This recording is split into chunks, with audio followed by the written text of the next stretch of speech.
Morning students, आज मैं आपको बताती हूँ कि हमारी जो नई नई टेक्नोलॉजीज़ आ रही हैं वो कौन कौन सी हैं, क्या क्या चीज़ें हमारी नई आई हैं।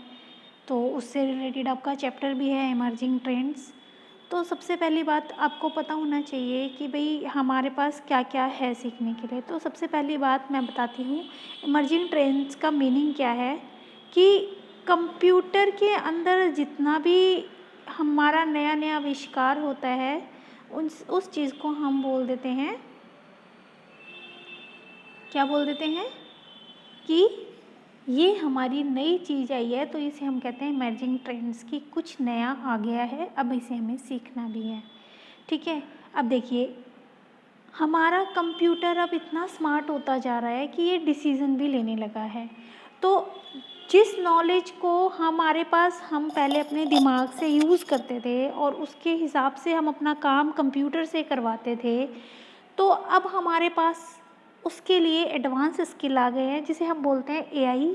एआई की फुल फॉर्म होती है आर्टिफिशियल इंटेलिजेंस। ठीक है बेटा, तो आर्टिफिशियल इंटेलिजेंस के अंदर हमारा क्या है कि हम इसके अंदर जितना भी कुछ सीखना चाहते हैं, यानी कि जो भी हम काम करने चाहते हैं, तो ये एक उस तरह की नॉलेज है जो इन्फॉर्मेशन स्टोर करता है किसके बिहाव पर, जो भी फैक्ट्स हैं, यानी कि जो इस वक्त आपके आसपास हो रहा है, जो आसपास रूल बन रहे हैं, जो एजम्पशंस होती हैं, इसको यूज़ करता है और उसके बिहाफ पर ये डिसीज़न लेता है। इसीलिए इसे आर्टिफिशियल इंटेलिजेंस भी बोला जाता है।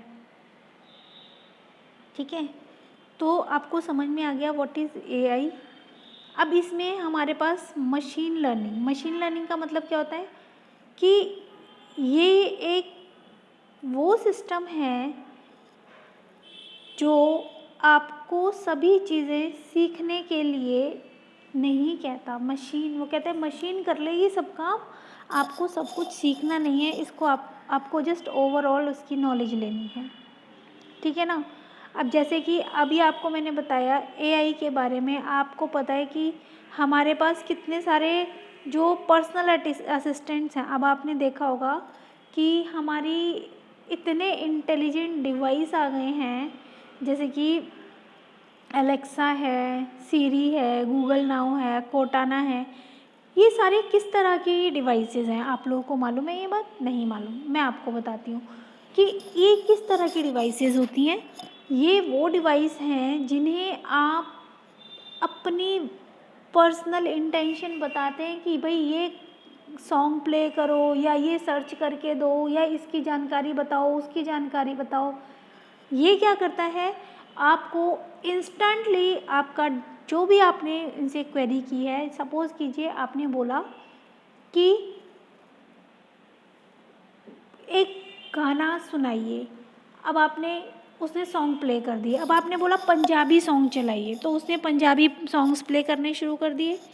अब आपने बोला कि न्यूज़ चलाइए, तो अब उसने न्यूज़ चलानी शुरू कर दी। उसके अलावा आपने अगर कोई क्वेरी करी कि भाई आपने कोई और क्वेश्चन, आपको ध्यान आ जाता है कि सूरज पूरब से क्यों निकलता है, तुमने क्वेश्चन करा, तो ये उसका भी आंसर देते हैं।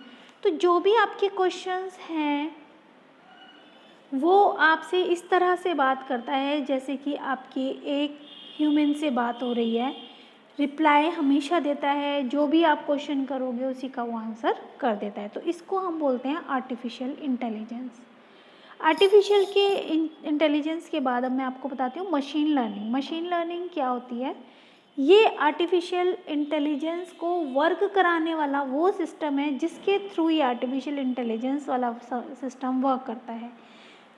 इसके लिए हमारी कुछ एल्गोरिथम्स लगी हैं, कुछ मॉडल्स चलते हैं, कुछ जो भी हमारी ट्रेनिंग होती है, टेस्ट होता है डेटा, उसके बिहाफ पर ही ये काम करते हैं ताकि हमारे जो रिज़ल्ट्स हैं वो एक्यूरेट हमें मिल पाएँ।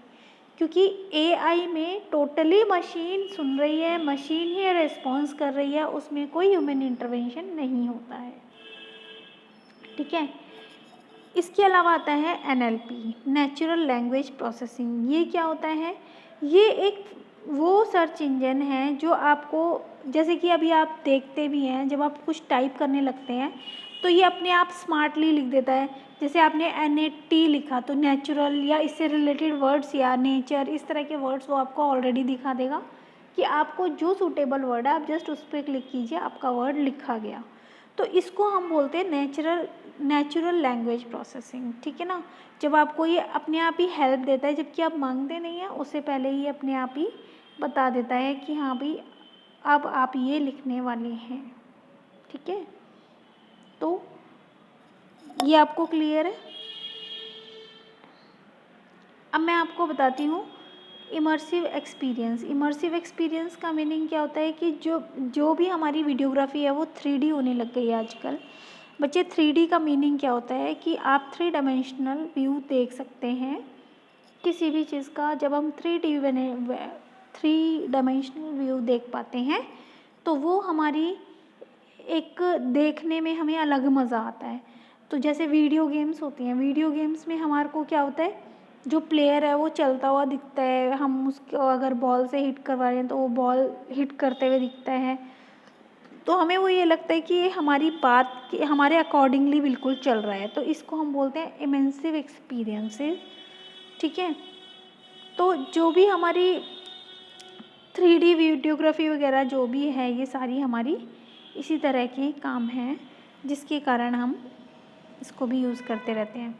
उसके अलावा है वर्चुअल रियलिटी का मतलब क्या होता है, जो हम टेम्पररी करते हैं, यानी कि जस्ट हमने कोई टास्क रखा हुआ है उसके लिए अगर हमें करना है तो उसे हम वर्चुअल रियलिटी बोलते हैं, ठीक है। कि अब जैसे अगर हमने कि हमें कोई रियल इन्फॉर्मेशन नहीं है किसी चीज़ की, लेकिन हमें ये पता है कि ये रियल वर्ल्ड में इस तरह से होगा, तो उसको हम बोलते हैं वर्चुअल रियलिटी, ठीक है ना। तो उसके लिए हमारे पास अलग अलग तरीके की चीज़ें हैं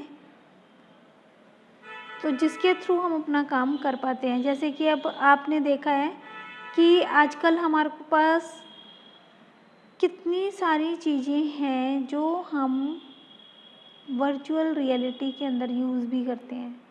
अभी तक क्या देखा है आपने वर्चुअल रियलिटी से रिलेटेड, कि हम अपने अंदर से कुछ सोचते रहते हैं कि हाँ भाई हमने हेडसेट लगा लिया है, हमें आराम से सुनाई दे रहा है, तो ये सारी रियल चीज़ों के आसपास हम पहुंच जाते हैं, ठीक है। इसके बाद है हमारे पास augmented reality, the superimposition of computer general perceptual information over the existing physical surrounding is called an augmented reality. मतलब कि जो भी हमारे आसपास का एनवायरनमेंट है, जो जिसको हम टच कर सकते हैं, जिन चीज़ों को हम छू सकते हैं, उन सब चीज़ों को जब मिक्स करके कोई चीज़ बनी हुई होती है तो उसे हम बोलते हैं ऑगमेंटेड रियलिटी, ठीक है। तो इसके अंदर हमारे पास जैसे हम अपने कैमरा में करते हैं कि कैमरा में हम पॉइंट आउट करते हैं कि हाँ भाई इस पॉइंट पे ही हमारा फेस आएगा, तो इसको हम जो लोकेशन बेस्ड हम कहते हैं, तो इसको भी हम ऑगमेंटेड रियलिटी बोलते हैं।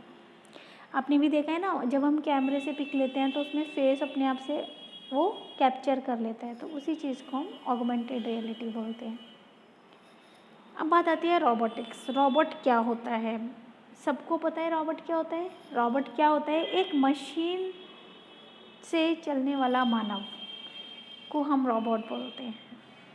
मतलब एक ऐसी मशीन जो इंसान के जैसी दिखती है पर इंसान नहीं है, पर इंसान जैसा हर काम करती है, तो उसे हम क्या बोलते हैं, रोबोट। क्योंकि उसका खाना फूड नहीं है, जो हम फूड खाते हैं वो नहीं खाता, उसे वो फूड इलेक्ट्रिसिटी से ही मिलता है, जैसे कि आपकी कंप्यूटर मशीन को मिलता है।